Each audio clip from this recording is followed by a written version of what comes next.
Here's the story for today, okay? There was these three ministers, and they'd all known each other for 50 plus years, okay? And they all lived in the same little village. They all had churches in the same little village.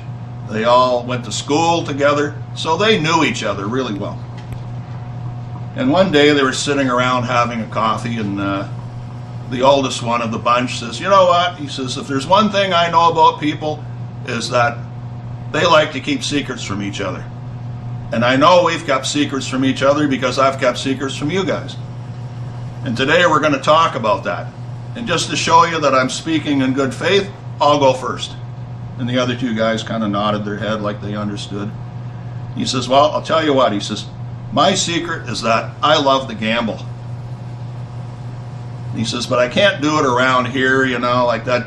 It would be pretty hypocritical if somebody saw me in the casino or something like that." He says, "But if I go off somewhere by myself and nobody knows me, I'll go to Vegas or something like that, and I'll go in late at night, I'll put a hat on, some dark sunglasses so no one recognizes me, and I'll sit there and I'll play a couple of slot machines and maybe a couple hands of poker, and I'll just go in with $100.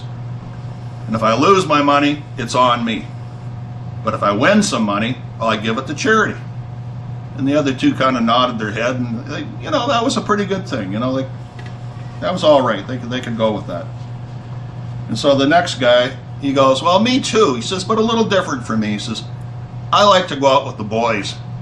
He says, "But I can't do it around here." He says, "You know, I preach against drinking and carousing and that sort of bad behavior." And he says, "You know, but if I'm up at the cabin or if I'm off somewhere on vacation, you know, I'll go out with the boys for a drink.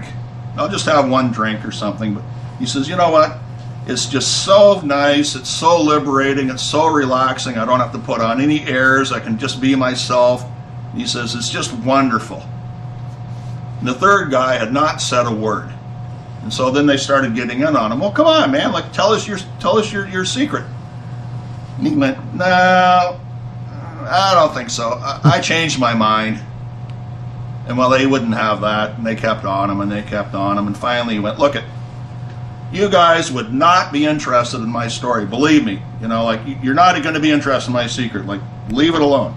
And they just would not quit bothering him. So finally he says, "Look it, I'll tell you what. If you don't like the answer, don't blame me. Oh, we'll be fine. It can't be any worse than what we've done." "Oh, I don't know about that," he says. "Ah, come on, you can tell us." He goes, "All right, get ready." So he says to the other two guys, he goes, "I just love the gossip and I can't wait to get out of here."